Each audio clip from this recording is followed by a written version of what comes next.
Olá, pessoal! Como estão vocês? Aqui quem fala é a professora Antonina e hoje a gente vai bater um papo sobre ética nas pesquisas.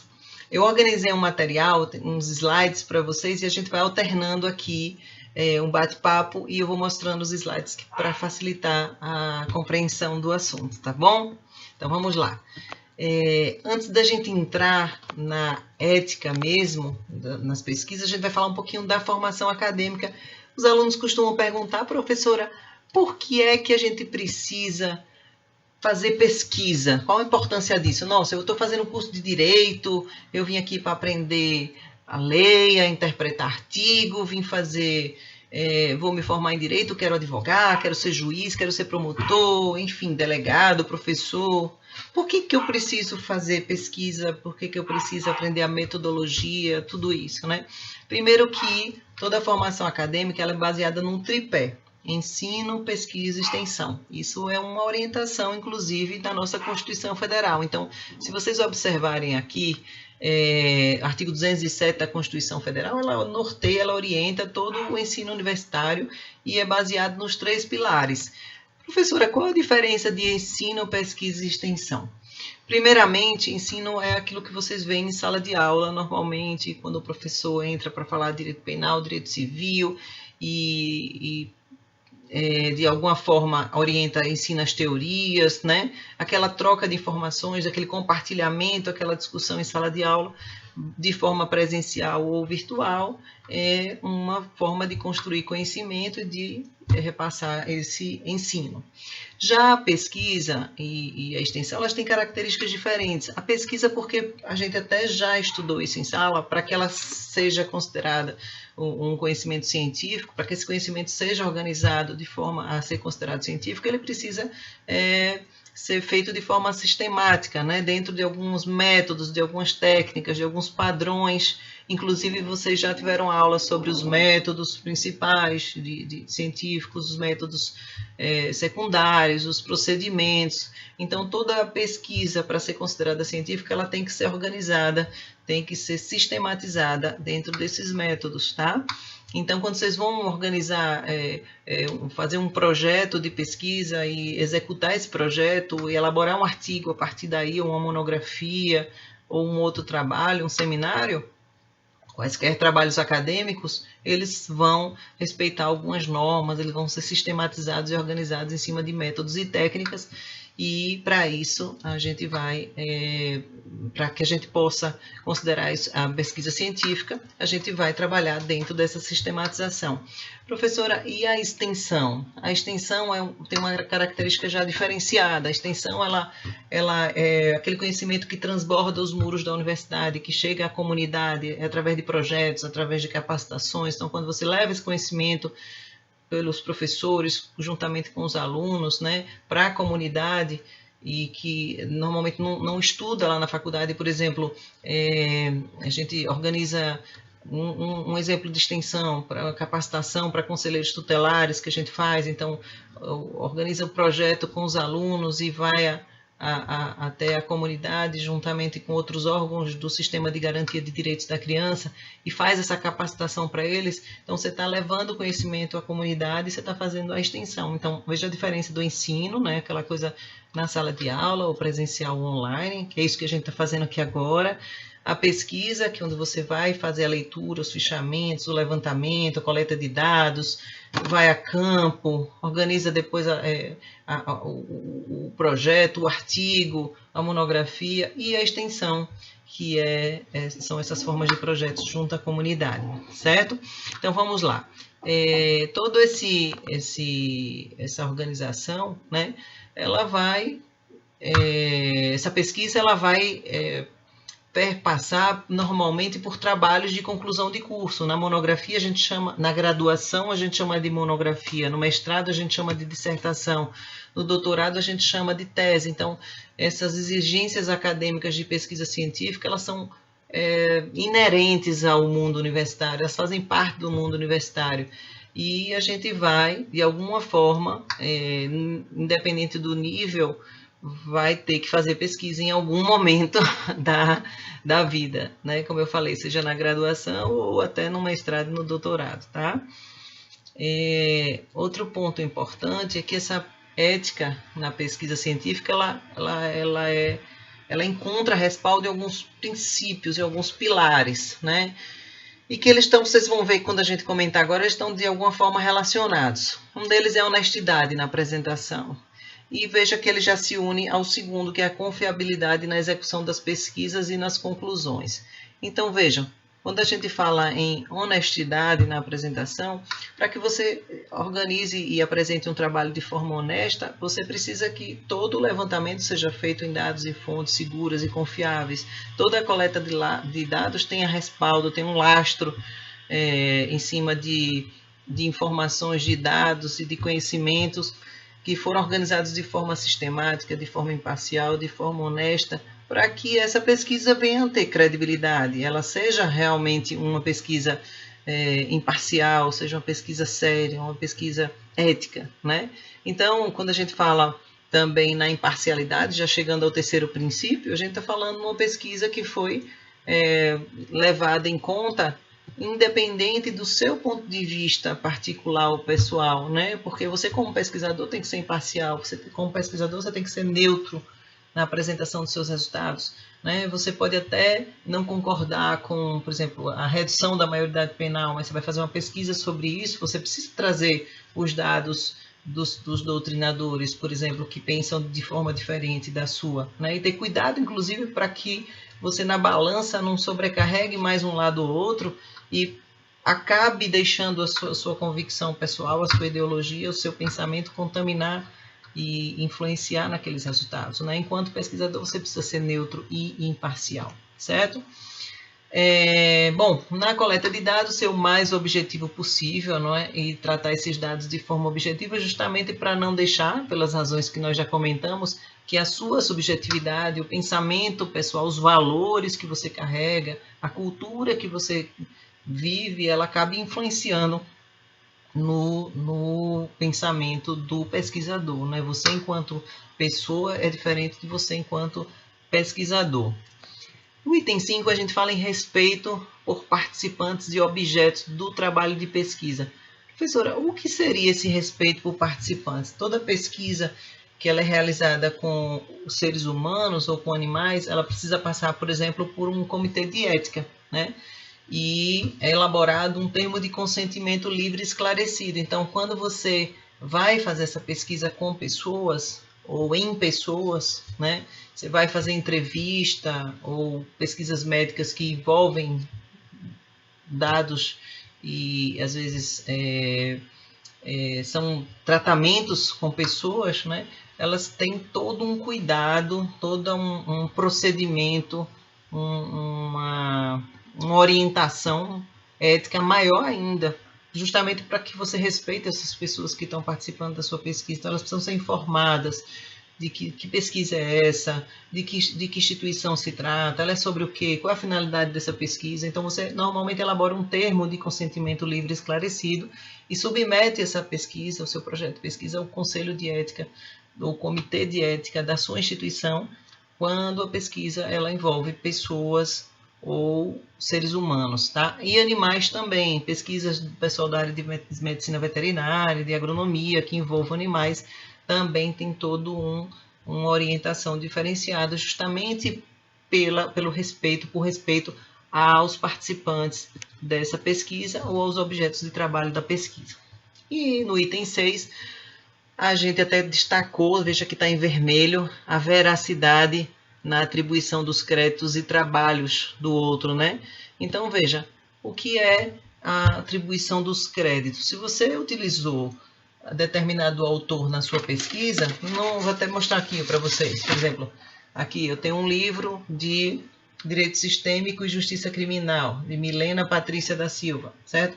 Então, se eu utilizei a Milena Patrícia na minha pesquisa, eu preciso ser honesta o suficiente para dizer que quem disse isso, eu gostei aqui de uma frase na página 74, eu estou usando a ideia dela, eu preciso dar os créditos a ela, eu preciso ser honesta, ser transparente e determinar de onde vem aquela afirmação ou, enfim, a contradição da afirmação no pensamento. Então, a veracidade na atribuição dos créditos e trabalho do outro é essencial, inclusive para não incorrer no plágio, né?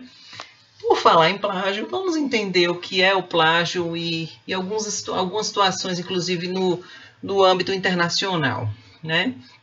O plágio ele é considerado uma fraude acadêmica, mas além de fraude acadêmica, ele gera uma preocupação muito grande no que pertine ao ensino, à pesquisa, porque ele compromete a integridade ética da pesquisa científica, né? É um tema relevante, é um tema atual no mundo inteiro, porque há situações de plágio, por exemplo, o primeiro-ministro da defesa alemã, ele foi prejudicado e exposto internacionalmente por situações que envolvem o plágio, como o presidente da Hungria também, num trabalho que ele apresentou, né?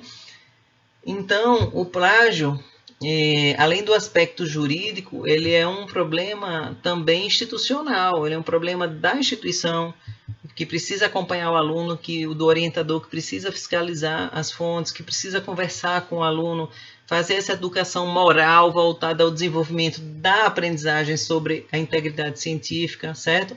Então, o professor, ele é um educador, ele é um orientador e ele é uma figura, digamos, essencial nesse processo de construção do conhecimento. Então, a gente precisa conversar com o aluno sobre o plágio, sobre o que é o plágio, como dar esses créditos, como eu mostrei a vocês, quando das leituras dos textos acadêmicos, dos artigos de internet, dos sites onde vocês forem fazer a busca, né, para não acontecer dessa exposição que, além de um problema jurídico, é um problema ético, é um problema institucional e uma exposição muito ruim da imagem, né, do pesquisador e do seu orientador. Tá?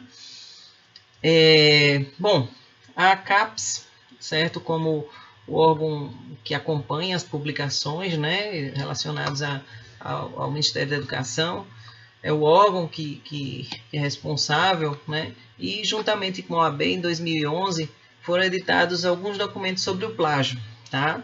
E destinados a instituições públicas e privadas de ensino, justamente com vistas a que fossem adotadas políticas de conscientização, políticas de informação sobre a propriedade intelectual, o fito maior de coibir a prática do plágio. Então, vocês vejam que é um problema sério, é um problema internacional e nacional, né? E que envolve já a adoção de algumas medidas, e de 2011 para cá, a OAB já se uniu à CAPES para trabalhar essas políticas de conscientização e de informação. E aí a FAPESP veio e a Fundação de Apoio à Pesquisa de São Paulo elaborou um conceito muito interessante de plágio, que é justamente a utilização de ideias ou formulações, tanto verbais, como orais, como escritas, de outrem, sem dar-lhes por elas, expresse claramente o devido crédito. Então, você utilizar a ideia de alguém e não dar o devido crédito, de modo que possa gerar a percepção de que foi formulada por você, isso é plágio. Então, se eu, por exemplo, voltando aqui ao livro, se eu estou falando sobre constelação sistêmica, sobre constelação familiar, e aí eu leio aqui no livro da Milena um trecho muito interessante, e eu uso isso, né, no meu trabalho científico, no meu artigo, na minha monografia, sem dar-lhe o crédito, sem dizer que a fonte é ela, e a citação pode ser feita de forma direta ou de forma indireta. Ah, professor, e se eu mudar assim as palavras, mas se eu usar a ideia dela, então você está roubando a ideia do outro, você está furtando a ideia de alguém que pensou aquilo antes de você, e você não está sendo honesto. Então, você já está ferindo eticamente aí a sua pesquisa, né? Então, quando a gente fala em dar-lhe a percepção de que foi formulado por autoria própria, dá a ideia de que foi você que pensou naquilo, que você que planejou aquilo, você que idealizou aquilo, quando na verdade não foi, tá? Então, o plágio, além de ser um problema do ponto de vista ético, que a gente conversou aqui, né? Ele é um problema, certo? Do ponto de vista jurídico, do ponto de vista institucional e do ponto de vista pedagógico, tá? Aqui. Ele causa impactos, né? A gente vai fazer análise dos impactos no meio ético, a gente até já conversou um pouco sobre isso, mas juridicamente, tem respaldo jurídico o plágio, vamos ver onde é que está previsto, né? Juridicamente, vamos ver do ponto de vista institucional e do ponto de vista pedagógico, certo? Bom, do ponto de vista ético, envolve aquela conduta que a gente já vinha conversando, boa ou má, né? A moral, a ideia, que você vai ferir a moral, você vai ferir a honestidade de citar aquela fonte original que pensou naquilo, que planejou, que idealizou aquilo, né? Então, é uma conduta reprovável do ponto de vista ético, né? Como também ela fere a integridade científica, porque você não aplica as técnicas de investigação que estão previstas para um trabalho científico. Então, para buscar essa integridade científica, você precisa agir de forma ética, tá? Então, todo o trabalho, só para fechar essa questão ética, a gente precisa estabelecer essa cultura de que toda pesquisa tem que oferecer um convite à ética para o pesquisador, uma oportunidade dele fazer um trabalho sem ferir a moral, sem ferir essa integridade ética que é exigida para o mundo científico, né? Então, antes mesmo de a gente falar em impacto jurídico, a gente tem que pensar eticamente, certo? Porque outra coisa super importante é que a questão do plágio, ela não furta só as palavras, as frases de um pesquisador, de um doutrinador, certo? Ela furta algo muito maior, muito mais valioso, que a gente pode comentar aqui, que é a credibilidade, porque imagine quando você sabe que aquele trabalho não seguiu as orientações éticas, ele não seguiu as orientações metodológicas, né? E aí você acaba comprometendo a confiabilidade da sua produção científica, tá? Bom, além de ser considerado uma fraude, né? E toda fraude, ela se reflete na cultura da desonestidade, da inversão de valores, né? Na expertise do aluno e acaba comprometendo o seu orientador também, que está ali acompanhando a sua pesquisa, né? Então,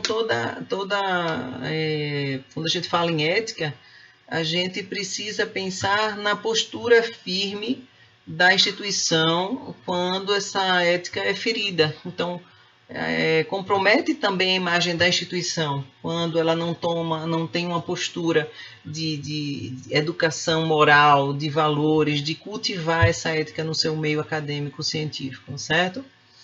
Bom, aqui é só uma chargezinha para descontrair um pouquinho. Agora vamos tratar da ética no meio jurídico, certo? Onde é que estão previstas? Quais são os artigos da Constituição, do Código Penal, da Lei de Propriedade Intelectual que trazem essa fundamentação da ética, certo? Como, da importância, né, da ética na pesquisa. Bom, primeiro relembrando que a Constituição ela traz no artigo 5º, incisos 27 e 28, né? Ela caracteriza os direitos autorais como sendo direitos fundamentais. No artigo 5º da Constituição estão os direitos fundamentais e seus incisos e suas alíneas. E no inciso 27 diz que aos autores pertence o direito exclusivo de utilização, publicação e reprodução de suas obras.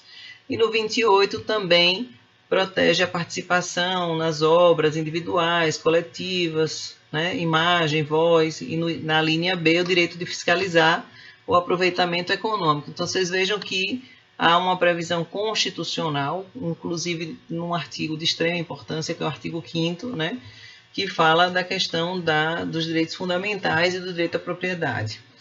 Na Lei de Direitos Autorais, tem um artigo específico, que é o artigo 15, que enfatiza a regra da citação e afirma a obrigatoriedade de indicar a autoria e o local da publicação das obras. Diz assim: não constitui ofensa aos direitos autorais, agora já no artigo 46, Inciso 3, que é a citação em livros, jornais, revistas ou qualquer outro meio de comunicação de passagens de qualquer obra para fins de estudo, crítica ou polêmica, na medida justificada para o fim a atingir, indicando-se o nome do autor e a origem da obra. Então, vocês vejam que, para não caracterizar uma ofensa aos direitos autorais, precisa o quê? Citar, certo? Isso vale para livro, para revista, para jornal, para artigo, para monografia, para tudo.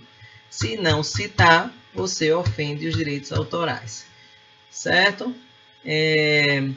Outro artigo interessante é o artigo 108 da Lei de Direitos Autorais, que dispõe que responderá por danos morais aquele que utilizar a obra intelectual sem indicar ou anunciar o nome, seja um pseudônimo ou um sinal convencional, porque tem autores que não usam o nome dele original, usam pseudônimos nas suas obras, né?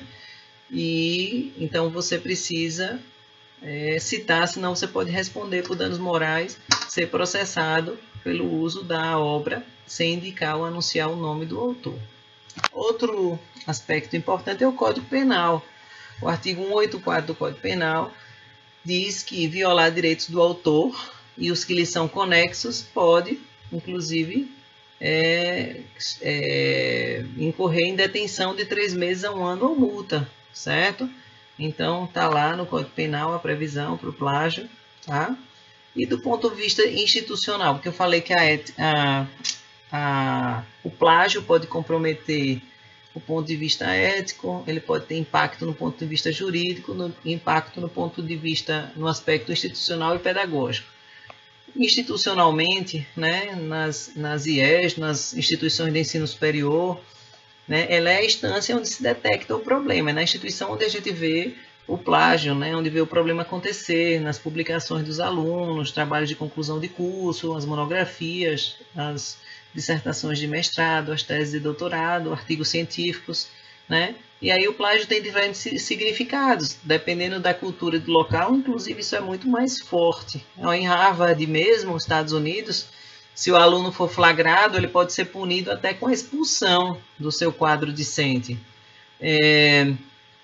Mas o que se defende hoje em dia, internacionalmente, é a utilização de uma política de educação, de prevenção, né?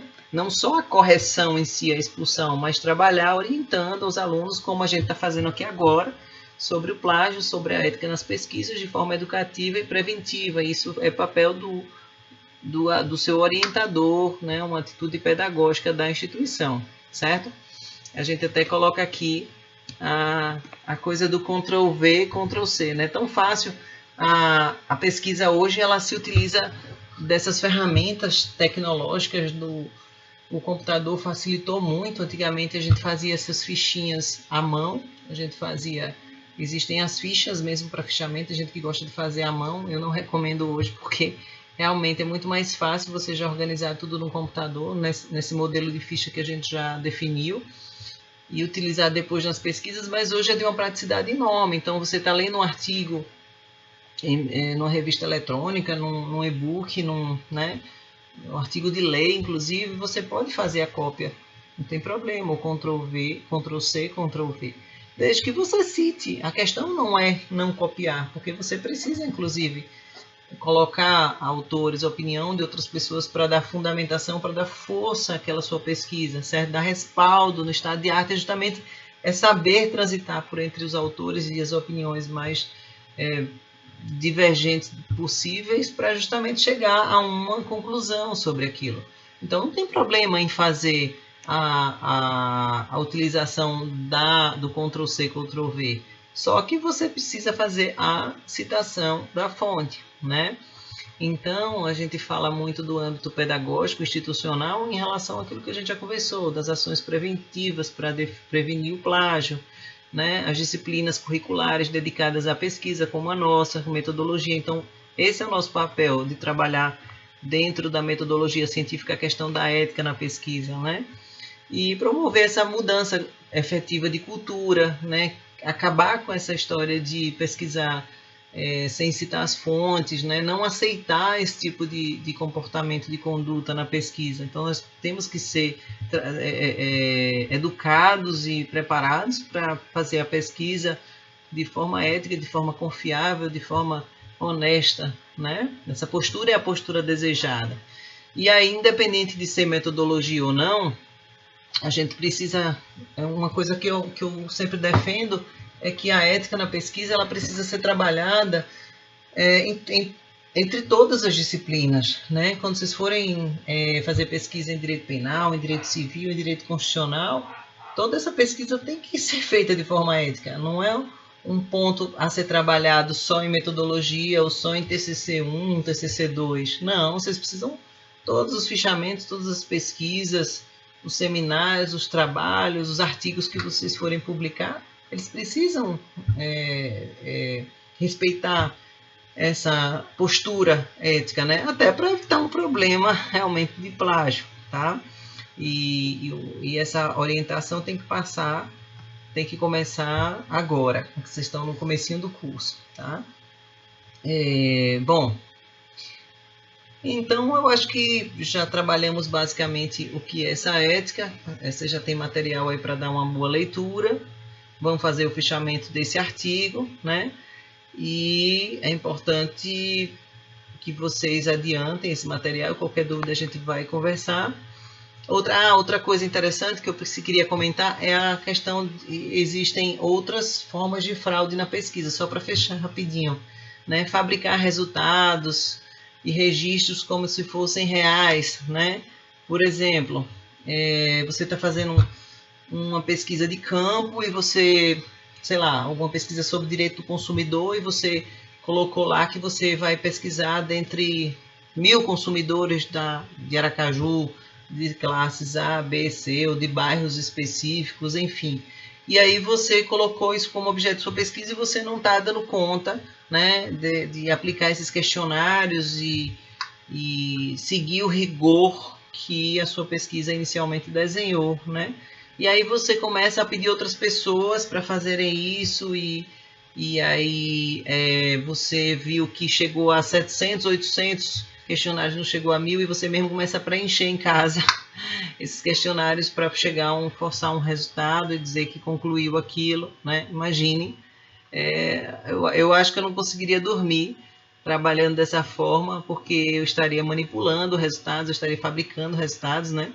E isso é uma fraude muito grande, né? Além de falsificar e manipular dados, procedimentos e resultados, a gente vê muito isso nas pesquisas às vezes, políticas de opinião, para manipular a cabeça de eleitor, né? Para dizer que determinado instituto de pesquisa levantou isso ou aquilo no meio de tantas pessoas e eles às vezes manipulam determinadas variáveis específicas dentro daquela pesquisa que seriam fundamentais para determinar aquele resultado, justamente com o objetivo de direcionar para a manipulação, para a ideologia que eles pretendem atingir. Então é um cuidado que a gente precisa ter, certo?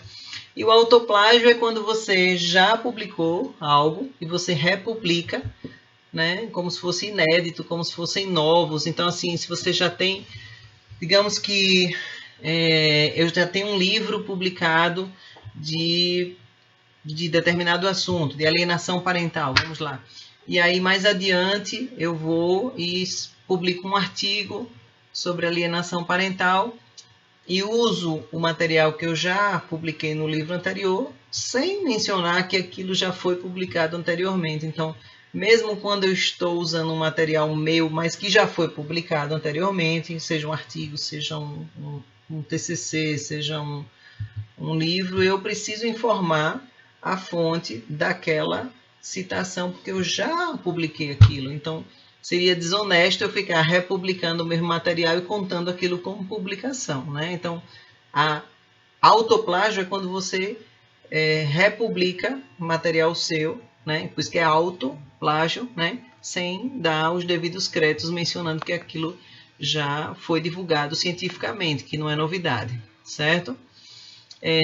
Bom, pessoal, só para fechar aqui com vocês, eu vou depois gravar uma aulinha específica sobre como citar, certo? Então, quando eu falei aqui do livro, por exemplo, e disse que eu gostei de determinado parágrafo e que eu vou usar esse parágrafo aqui no meu trabalho, como é que eu devo fazer para citar isso aqui? Aí entra a norma da ABNT e eu vou conversar com vocês sobre essa norma, sobre as formas de citação, a diferença de citação e referência, certo? Então eu vou organizar um material para não ficar muito longo, porque eu sei que os vídeos muito longos são cansativos, e eu vou organizar uma aula separada só sobre citação e sobre referência, para vocês entenderem melhor e não incorrerem no plágio, né? Porque justamente a falta de citação, a falta do crédito e dar os créditos corretos ao autor daquele material é que implica que pode gerar o plágio, né? Então é isso aí. Obrigada pela atenção de vocês e um beijo aí para todos. Espero que tenha ajudado a entender um pouquinho da questão do plágio e a questão da ética na pesquisa. E leiam aquele artigo que eu deixei para vocês no sistema sobre o plágio e façam o fichamento conforme orientamos, tá bom? Qualquer dúvida a gente vai conversando. Até breve.